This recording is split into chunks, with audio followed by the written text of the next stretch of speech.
They arrived unannounced. 7:58 on a Tuesday evening, 2 minutes early. I was still in my chair at the kitchen table, finishing a cup of coffee, grading the last few essays from my after-school tutoring session. The doorbell rang and I knew before I opened it. Derek and Vanessa, together. That meant business. I opened the door and there they stood. Derek had that nervous look, the one he gets when he's about to ask for something he knows he shouldn't. Vanessa was all smiles, but I've been alive long enough to know that smile. It's the smile of someone who wants something and has decided they're entitled to it. "Dad," Derek said, "can we talk?" I stepped aside. They walked into my living room and sat on my couch. The same couch I'd bought in 1998 when their mother was still alive. The same couch where Claire learned to crawl. Derek knew that. He didn't look at it. Vanessa didn't wait for pleasantries. She leaned forward, hands clasped like she was about to deliver good news. "James," she said, "we've been talking about your house." I sat down across from them. "What about it?" "It's a beautiful home," she said. 3 bedrooms, full basement, that nice yard. But honestly, it's wasted on one old man. You've got all this equity just sitting here doing nothing." I didn't say anything. I just watched her. "Derek and I have been planning our wedding," she continued. "And we've been looking at venues. The good ones are expensive. The kind of wedding we want is expensive. And we found this place, Rolling Hills Country Club in Springfield. It's gorgeous, but it costs." She paused, waiting for me to fill the silence. "Sis." I didn't. "So we thought," she said, "if you sold this place and downsized to a nice 1-bedroom condo, you'd free up a lot of cash. We could use it for a down payment on our own home. And for the wedding, of course. It just makes sense for the family." Derek shifted in his seat. "Dad, Vanessa's right. You've got all this space. You're always saying the stairs are getting hard. A condo would be easier for you." I looked at him. My son, 31 years old, with a good job and a fiancée who had just called his father an old man in his own living room. And he sat there nodding along. "Vanessa thinks we could get around $350 for this place," he said. "Maybe more, if we staged it properly. That would cover the wedding, the down payment, and still leave you enough for a nice condo. We'd all have a fresh start." "A fresh start," I repeated. Vanessa beamed. "Exactly. It's a win-win. You get a low-maintenance life, we get to start our marriage with a real home. We're thinking about having kids soon, and this house could be theirs someday anyway. It just makes sense to use the equity now, when we really need it." She said those words, "theirs someday anyway." I sat very still. Derek leaned forward. "Dad, just think about it. It's for the family you've always said you want to help us. This is how you can help." For the family. That phrase. I'd heard it before from people who wanted something and needed a reason why I should give it to them. I took a slow breath. "I'll think about it," I said. Vanessa's smile widened. "That's all we're asking. Just consider it." She stood up and walked toward the kitchen, running her hand along my countertops. "This kitchen is beautiful," she said. "It has good bones. We'd really open it up though. Maybe knock down that wall between the kitchen and the dining room. Create an open concept." I didn't respond to that. Derek stood and gave me an awkward hug. "Thanks, Dad. I knew you'd understand." They left. I closed the door behind them and stood in the hallway for a long moment. The house was quiet. The clock on the wall ticked. I walked back to my chair at the kitchen table and sat down. The essays were still there, half graded. My coffee was cold. I didn't pick up my pen. I sat there in silence, replaying every word Vanessa had said. Wasted on one old man, theirs someday anyway. Knock down that wall. She had already redecorated my home in her mind. She had already spent the money from a sale I had never agreed to. And Derek, my son, he had asked me to give up my house, the house I paid off in 2015 after 30 years of payments, the house where his mother died, the house where he grew up. He had asked me to downsize to a 1-bedroom condo so his fiancée could have a country club wedding. He had called it a win-win. I didn't feel angry. That's the truth. I felt something colder. Something clearer. I felt a quiet certainty settle over me like a blanket. If you want to test this story on me, I'd subscribe right now. If Hidden Truth Revenge moves you too, hit that button and come along for the ride. I promise you, it gets worse before it gets better. I picked up my phone and looked at Margaret Chen's number. She was an old friend, an estate attorney. I had met her at a teachers' union meeting 15 years ago, and we'd stayed in touch over the years. She knew my history. She knew my assets. And she knew how to protect me. I didn't call her that night. I waited. When I finally did, it would be because I had a plan, not because I was panicking. Vanessa thought she had won. She thought I was a soft old man who would roll over and hand her his house. She didn't know me at all. I smiled and said I'd think about it, but in that moment, I already knew exactly what I was going to do. The week after that Tuesday evening visit was a fog of polite smiles and quiet lies. Vanessa texted me 3 days later with a link to a 2-bedroom condo in a senior complex. "This one has a community pool," she wrote. "Perfect for you, Dad." She had started calling me Dad about a month after the engagement. It never sounded right coming from her. Derek called that same night. "Hey Dad, did you see the link Vanessa sent? It's really nice, and it's affordable. You could use the extra money for travel, you know." I said I'd look at it. I didn't. Instead, I made a call. Margaret Chen answered on the second ring. "James Morrison, it's been too long, what's going on?" "Vanessa wants me to sell the house," I said. There was a pause, then a dry chuckle. "I was wondering when you'd call. Come by my office on Wednesday, 10 a.m. Bring coffee." Wednesday morning was grey and damp, March 22nd. I arrived at Chen & Associates at 9:58, 2 minutes early. Old habits. The office was small but tidy. Margaret's desk was covered in manila folders and a single framed photo of her dog, a golden retriever named Oliver. She waved me in and pointed to the chair across from her. "So," she said, folding her hands, "tell me everything."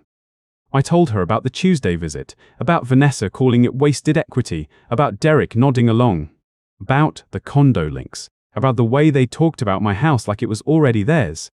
Margaret listened without interrupting. When I finished, she leaned back in her chair. "What do you want to do, James?" "I want to keep my house." "Good." She opened a drawer and pulled out a legal pad. "Then let's talk about how to do that." The conversation lasted 2 hours. Margaret explained that Vanessa had no legal claim to anything. Neither did Derek, technically, but if I died without a will, New Jersey law would split my estate between my children. And Derek's share would end up half-controlled by Vanessa. "Unless you specify otherwise," she said, tapping her pen. "A will or a codicil can direct your assets exactly where you want them." "Where do you want them to go?" I thought about Claire. My daughter. She had never asked for a dime.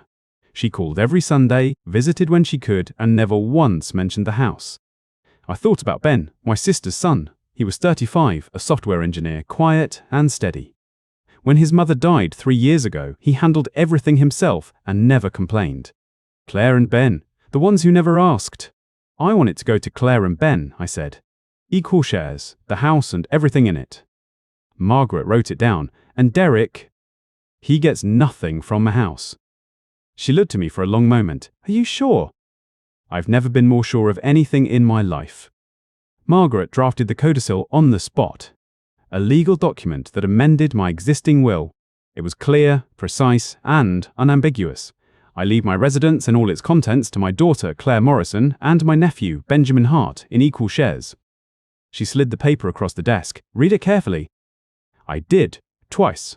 Then I signed it. Margaret called in her paralegal, Susan Lee, who witnessed my signature and added her own. The document was notarized. It was done. "One more thing," I said. Margaret raised an eyebrow. "I had promised Derek and Vanessa $10,000 for the wedding. I'm cancelling that." "You're within your rights," she said. "It was a gift, not a contract. But you need to be ready for the fallout." "I know." She pulled out another form. "I also recommend moving your savings into a trust. That way, it's protected from any claims. You name yourself as the trustee. No one else has access." "How much do you have?" $80,000. Pension savings." "Let's do it." By noon, it was done. The codicil was signed, witnessed, notarized. The trust was established. My $80,000 were moved into a new account that only I controlled. I folded the documents into my jacket pocket and stood up. Margaret walked me to the door. "You know, most people wait until it's too late. You're smart to do this now." "Vanessa thinks I'm a pushover." "She's about to learn otherwise." Hooray! I drove home through the grey March streets. The sky was starting to clear. I thought about the codicil in my pocket, about Claire and Ben, about the $10,000 that would never reach Vanessa's hands. I didn't call Derek. I didn't text Vanessa. I folded the codicil into my jacket pocket and drove home. Vanessa had no idea what was coming. The invitation came 3 days after my meeting with Margaret. A text from Derek, casual and cheerful. Dad, dinner at our place, Sunday. Vanessa's making lasagna, 6 p.m. I typed back, see you then. I knew what this was. They wanted to celebrate. They thought I was going to cave. I put my phone down and looked at the codicil in my jacket pocket hanging by the door. I didn't bring it with me. I didn't need to. The plan was already in motion. Sunday arrived. I drove to their apartment at 5058, 2 minutes early this time. A small courtesy. I parked on the street and sat for a moment, watching the lights in their second-floor window. They were moving around, setting the table. I could see Vanessa's silhouette pass by the window, gesturing animatedly. Derek's shape followed, smaller, trailing behind. I went upstairs and knocked. Vanessa opened the door with a wide smile. She was wearing a white blouse, pearls around her neck. The pearls looked expensive. I wondered who paid for them. Dad, she said, her voice bright. Come in, come in. Dinner's almost ready. She hugged me. I let her. The hug was brief, professional. Derek was at the stove, stirring something. He turned and gave me a small wave. Hey, Dad. Glad you could make it. Wouldn't miss it, I said. The apartment smelled like garlic and basil. The table was set with nice plates, cloth napkins, candles. A bottle of red wine sat open on the counter. Everything was curated. Everything was a performance. Vanessa guided me to the couch. Sit, sit. Can I get you a glass of wine? Water's fine, I said. She brought me a glass of water, the ice cubes clinking. Then she sat across from me, hands folded in her lap, her smile fixed in place. Derek joined us a moment later, wiping his hands on a towel. So, Vanessa said, leaning forward, have you had a chance to think about what we discussed? I took a sip of water. I have, and... Her eyes were bright, hungry. I'm still thinking, I said. It's a big decision. Your father's home for 30 years. It's not something I want to rush. Her smile flickered. Just for a second. Then it returned, wider than before. Of course. Take all the time you need. We just want what's best for you. Derek nodded. She's right, Dad. We just want you to be comfortable. Comfortable, I repeated. The word tasted strange in my mouth. Vanessa stood and walked to the kitchen. The lasagna needs another 10 minutes. Let me show you something. She grabbed her phone from the counter and sat back down, scooting closer to me. She tapped the screen a few times, then turned it toward my face. A condo listing, 2 bedrooms, 1 bath. A compact kitchen with white cabinets. A small balcony overlooking a parking lot. This one, she said, her voice lowered to a conspiratorial whisper. I found it just yesterday. It's in a senior complex in Livingston. Very quiet, walking distance to a grocery store. Community pool in the summer. I looked at the screen. The rooms were small. The ceilings were low. It looked like a box. What do you think? She asked. I didn't answer right away. I looked at the listing. The asking price was $160,000. I did the math in my head. Sell my house for $350, buy this for $160, leave them with almost $200,000 for their wedding and a down payment. They had it all figured out. It's nice, I said. My voice was flat. I kept it flat. Vanessa's smile widened. I knew you'd love it. Derek, honey, come look. Derek leaned in from the kitchen door, peering at the screen. Looks great, Dad. Really? When do you want to see it? Vanessa asked. We can go this week. I have a realtor friend who can give us a private showing. Maybe next week, I said. Let me sleep on it. Vanessa hesitated. Her eyes narrowed, just a fraction. But she recovered quickly. Of course, no rush. She set her phone down and walked back to the kitchen. I watched her go, watched the way she moved, confident and certain, like she already owned everything in sight. Derek sat down beside me. She's just excited, Dad, he said, his voice low. She really cares about you. She wants you to be taken care of. I looked at my son. He was 31 years old, with a good job and a decent apartment. He had his mother's eyes, his mother's smile. But he had none of her spine. She quit her job, I said. Derek's face went pale. She told you? Yes. She was going to tell you. She just wanted to focus on the wedding. She thought, pust. Did you tell her to quit? He shook his head. No, it was her idea. She said she could get more done if she wasn't working. She said your gift would cover the rest. I stared at him. He looked down at his hands. It's just a few months, Dad. She'll go back after the wedding. Your mother worked until the day before you were born, I said. She never quit anything. Derek didn't answer. Vanessa called from the kitchen. 10 minutes. Dinner is served. I stood up and walked to the table. I sat down. Vanessa brought the lasagna to the table, steam rising from the dish. She served me a large portion. Then she served Derek. Then herself. We ate in silence for a few minutes. The lasagna was good, I'll give her that. So, Vanessa said, setting down her fork. I was thinking about your furniture. When you move to the condo, you'll need to downsize. We can help you. Maybe we can take some of the bigger pieces. The dining table, the couch, the bedroom set. It'll save you the hassle of moving them. I took another bite of lasagna. I chewed slowly. I swallowed. The couch, I said, was bought in 1998. Your mother-in-law was still alive. We picked it out together. It's also where Claire learned to crawl. Vanessa's smile froze. I'll figure it out, I said. Don't worry. She nodded, stiff. Of course. The rest of the meal passed in small talk. The wedding invitations, the flower arrangements, the band they had booked for the reception. Vanessa talked about all of it like it was already paid for. I didn't correct her. I left at 8:30. Derek walked me to the door. Thanks for coming, Dad, he said. He looked tired. I know this is a lot, but I think it'll be good. For everyone. Maybe, I said. I drove home. The house was dark when I got there.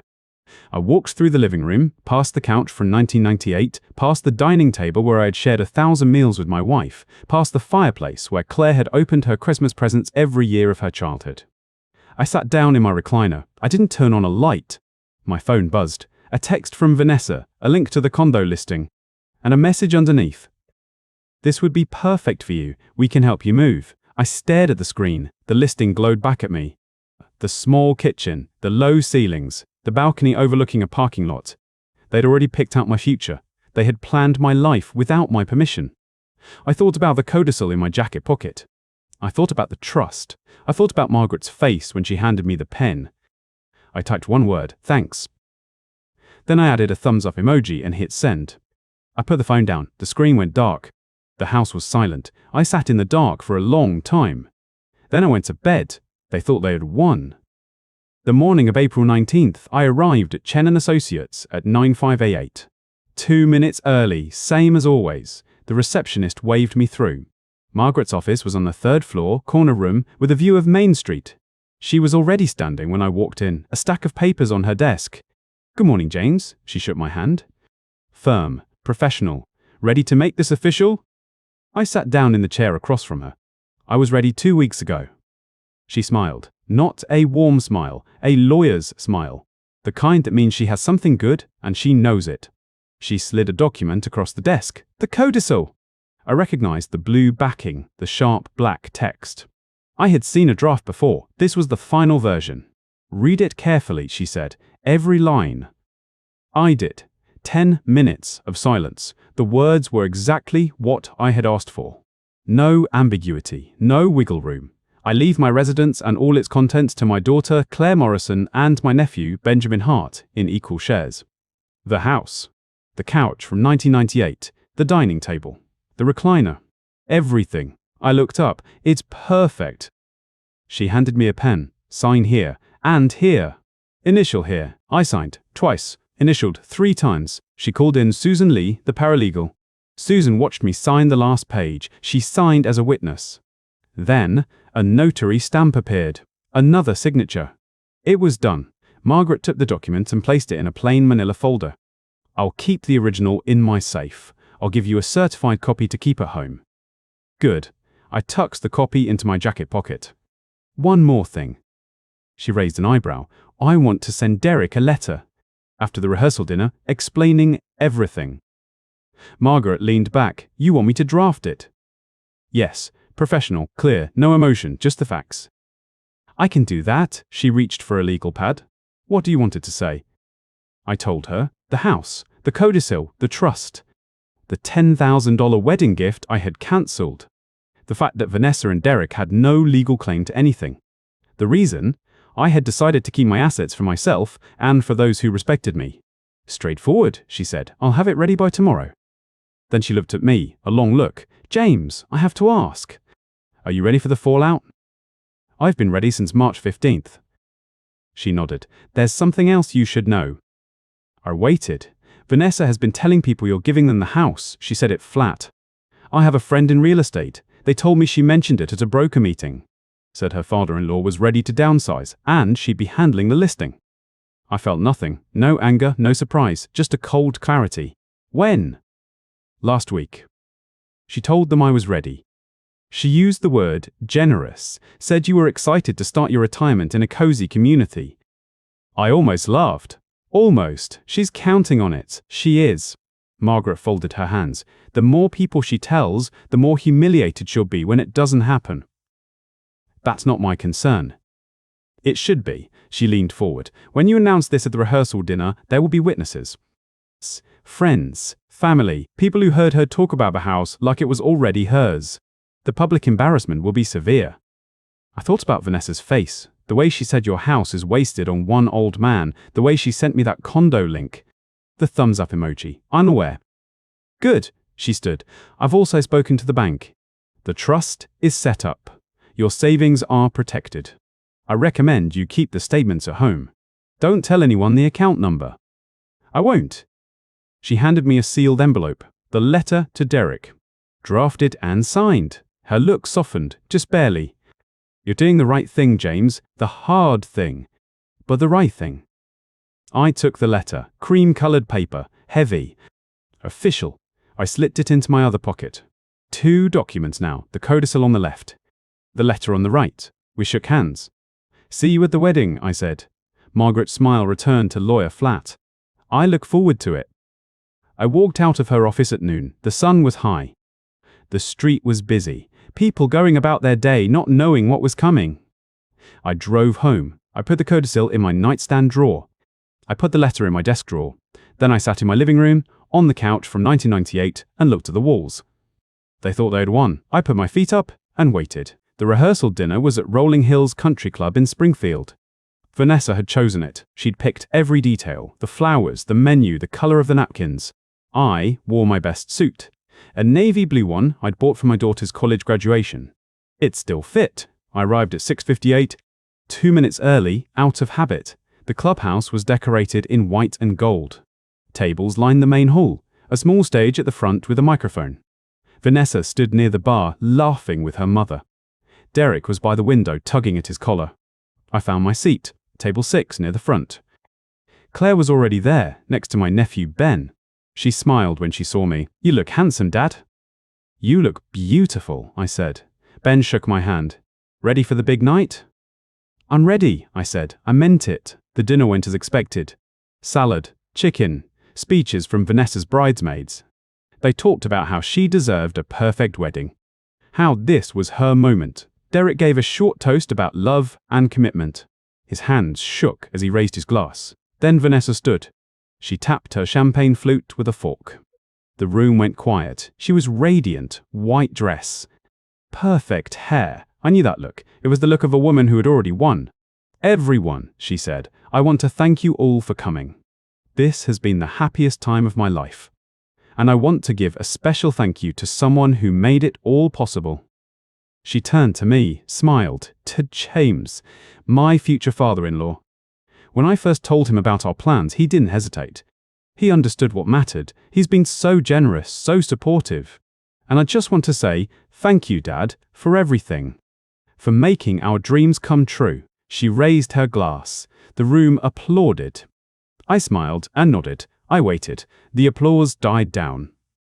Vanessa started to sit. I stood. If I could have a moment, I said. The room stopped. Vanessa froze mid-sit. Derek looked at me uncertainly. I reached into my jacket pocket. The inside one. I pulled out a folded document. Blue backing. Black text. I unfolded it slowly. I want to thank Vanessa for her kind words, I said. And I want to take this moment to share something important. I've decided to keep my house. I've updated my estate plan accordingly. Vanessa's smile flickered. She blinked like she didn't understand. I cleared my throat and read. My voice was steady. I leave my residence at 42 Maple Drive, Millburn, New Jersey, and all its contents to my daughter Claire Morrison and my nephew Benjamin Hart in equal shares. The room didn't breathe. I looked up from the paper. I signed this codicil on April 19th. It's legally binding. My lawyer, Margaret Chen, has the original. Vanessa's face went white. Not pale, white. Her mouth opened. No sound came out. Derek stared at me like I'd spoken a foreign language. His fork clattered onto his plate. I folded the paper. Carefully. Slowly. I placed it back in my jacket pocket. The house was paid off in 2015. It holds a lot of memories. I intend to keep making them. I sat down. The silence was deafening. Crickets in July. Someone coughed at table 12. A glass clinked. Somewhere, a server whispered. Then Vanessa started to cry. Not quiet tears. A sob. A raw, breaking sound. Her mother rushed to her side. Derek hadn't moved. He just sat there, his face empty. I picked up my water and drank. Claire reached under the table and squeezed my hand. I squeezed back. Ben gave me a small nod. The silence stretched. People started whispering. Chairs scraped. Someone's phone rang. Vanessa was crying louder now, her mother leading her toward the restroom. Derek finally looked at me. "Dad," he said. I didn't answer. I folded my hands on the table and waited. The phone rang at 7:30 in the morning. I was sitting at the kitchen table with a cup of coffee, watching the sun come up over the yard. The caller ID said, "Derek." I let it ring 4 times before I answered. "Dad." His voice was raw, like he hadn't slept, like he'd been crying. "Good morning, Derek." "Dad, please, just listen." I waited. Vanessa is destroyed. She hasn't stopped crying. Her mother had to take her home. The whole wedding is ruined. People were texting us all night. I said nothing. "You can't do this," he said. "You can't just change everything at the last minute. We have deposits. We have plans. Vanessa quit her job. She quit her job to plan this wedding. We put down $5,000 on the venue. $5,000, non-refundable." "I didn't ask her to quit her job," I said. "I didn't ask you to put down a deposit." Silence. "You said you'd think about it." "I did think about it," I said. "I thought about it for 6 weeks. And I decided." "You decided to humiliate us in front of everyone." "No," I said. "I decided to keep my house. Everything that happened after that was a consequence, not a humiliation. There's a difference." Another silence. I could hear him breathing. "Dad, we need that money. We need the house. We can't afford the wedding without it. We can't afford anything." Vanessa already told her clients she was leaving. She burned those bridges. "Those were her choices," I said, "not mine. She chose to quit. She chose to spend money you didn't have. She chose to count my assets as her own. I didn't make those decisions for her. We're your family." "You chose her over family," I said. "I just chose myself." He started to cry then, not the loud kind, the quiet kind, the kind that hurts worse. I felt it in my chest, a dull ache. I let it sit there. "I didn't fix it. Mum would have wanted you to help us," he whispered. The ache got sharper. I thought about his mother. The way she worked double shifts so we could afford Derek's school clothes. The way she never complained. The way she smiled at his graduation. I looked at the couch from 1998. I remembered her sitting there, knitting, watching some show. I remembered her last words to me, "Take care of the kids." I swallowed. "Your mother," I said slowly, "worked until the day before you were born. She never asked anyone for a handout. She never expected someone else to sell their home so she could have a nice party. She would be ashamed of what you've become." The line went dead. I hung up the phone and looked at the check I had written to Claire. 2 days earlier, $4,999. I had kept it under the limit that needed reporting. Margaret had advised me. I signed the check, sealed the envelope, and mailed it. The next day, I wrote another check, same amount. To Ben, I put a note with each one, short. Just a few words, for being family. I didn't call Derek back. I didn't call Vanessa. A week later, I got a text from a number I didn't recognize. It was Vanessa. "Can we talk?" I didn't reply. An hour later, another text. "I'm sorry. I handled things badly. Let's sit down. As a family." I put my phone in the drawer and left it there overnight. The next morning, I replied with 3 words. "I'm not ready." The civil ceremony happened on Saturday, May 6th. I went. I sat in the 3rd row. I watched Derek walk in with Vanessa. Her eyes were red. Her mother was whispering encouragement. The judge said the words. They said their vows. I didn't clap, I didn't cry, I stood when everyone else stood. I shook Derek's hand afterwards. He wouldn't meet my eyes. I hugged Vanessa. She was stiff. I said, "Congratulations." She said, "Thank you, Dad." It sounded hollow, like a word that had already lost its meaning. I drove home alone. In June, they moved into a one-bedroom apartment on Elm Street. Number 4B. I drove past it once. The building was beige. The parking lot was cracked. I saw Vanessa's car, an old sedan, parked next to a dumpster. I didn't stop. I didn't feel good about it. But I didn't feel bad either. I felt something I couldn't name. Something between relief and sorrow. Like the last chapter of a book you loved and hated at the same time. Margaret called me a few weeks later. She asked how I was doing. I told her I was fine. She paused. "They came by my office," she said. "Derek and Vanessa. They wanted to contest the codicil." "Let them try." "They won't succeed," Margaret said. "It's airtight. Signed, witnessed, notarized. And you kept detailed notes of every conversation." I told them that. I told them you have text messages, dates, times. I told them to go home and think about their choices. "Thank you," I said. "Also," Margaret said, "Vanessa cried in my office. Said they couldn't afford the rent on Elm Street." "Yes," said Derek is picking up overtime. "She wants you to know." I was quiet. "Don't ask me what to do," Margaret said. "You already know." "I know," I said. "I'm not helping them." "Good," she said. "Now go enjoy your summer. You earned it." I hung up and looked at my living room, the couch, the fireplace, the recliner, my house. I thought about Vanessa's texts, her offers to reconcile, her words like broken glass, not saying what they meant to make me feel guilty. I didn't feel guilty. I felt tired. Claire called that evening, told me she'd framed the check, said it was the nicest thing anyone had ever done for her. I told her it was nothing. She said it was everything. Ben called the next day. Same thing. He said he was going to use the money to take his kids to Disney World. Anne, he said, is already planning the trip. I smiled. I could hear his kids laughing in the background. The real cost hit me a few weeks later. I was at the grocery store. I saw a young man with dark hair. He was wearing a blue jacket. He was with a woman. They were laughing. He had Derek's smile. I stood there. My cart stopped. I watched them walk down the aisle. They picked out orange juice. They debated brand names. She kissed his cheek. I turned away and went back to shopping.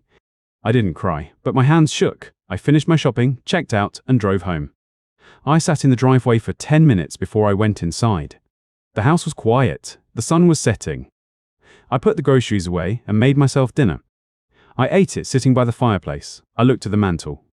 A photo of Derek at age 8, holding a fish.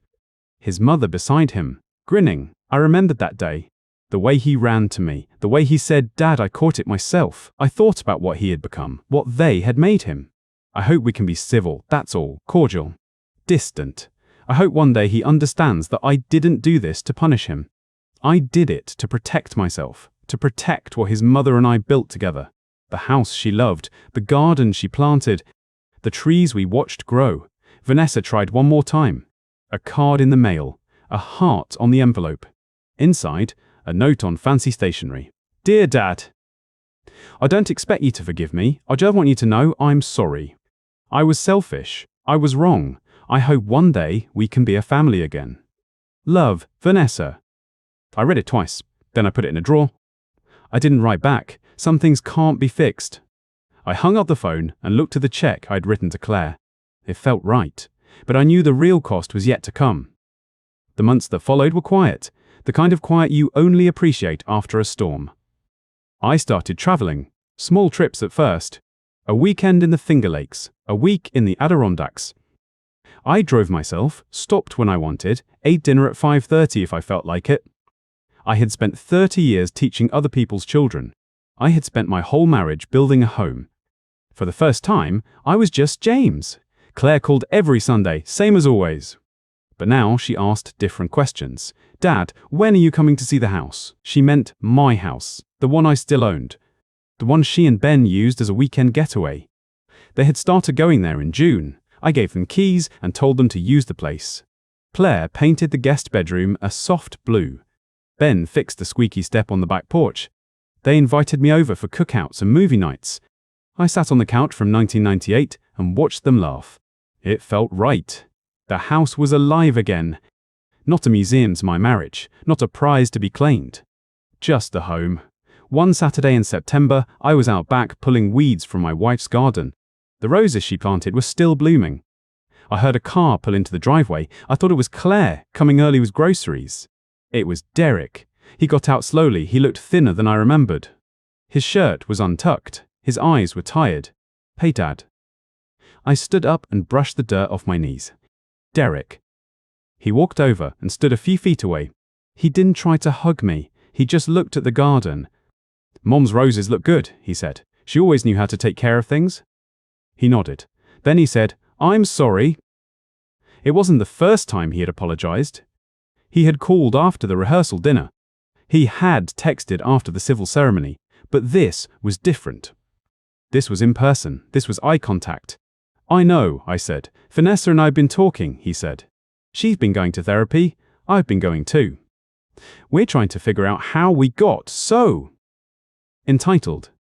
I didn't say anything. "You don't have to forgive me," he said. "I just needed to say it, face to face, like you told me." I looked at him. My son, he had his mother's eyes, her smile, but he didn't have her spine. Not yet. Maybe he was growing one now. "I appreciate that," I said. "I really do. But the trust is gone, Derek. We can be civil. We can have dinner on holidays. But I'm not going to pretend everything is fine. It's not." He nodded. "I understand." "Good. Then we're on the same page." He stayed for an hour. We drank iced tea on the porch. We talked about his job. He had gotten a promotion. Vanessa was working at a different agency. They were making it work in the one bedroom on Elm Street. He didn't ask for money. He didn't hint. He just sat with me. When he left, he hugged me. I let him. Then I went back to the garden. Claire and Ben bought a house together in 2025. A fixer-upper in Montclair. I helped them with the down payment. Not a loan. A gift. "It's too much, Dad," Claire said. "You're my daughter," I said. "That's what family does," she cried. I pretended not to notice. Ben became the son I never had. Not because Derek was bad, but because Ben showed up. He called on birthdays. He asked for advice. He mowed my lawn without being asked. The house at 42 Maple Drive became the family gathering spot. Christmas was there. Thanksgiving, the 4th of July. Claire made punch in the kitchen where her mother used to make punch. Ben grilled burgers on the same patio where I had grilled burgers for 30 years. Derek came to most of them. Vanessa stayed home. I never asked why. We were polite, Derek and I. We talked about sports and weather and his job. We never talked about March 15th. We never talked about the rehearsal dinner. The past sat between us like a piece of furniture we both knew how to walk around. I was okay with that. On December 10th, 2032, I died in my sleep. Heart attack. Quick, painless. The way I always hoped it would happen. Claire found me in the morning. The paramedic said I had gone peacefully sometime around 3 in the morning. The funeral was small, 50 people, former students. A few old teachers. Margaret was there, looking sharp in a black suit. Ben spoke. Claire spoke. Derek stood in the back and didn't say much.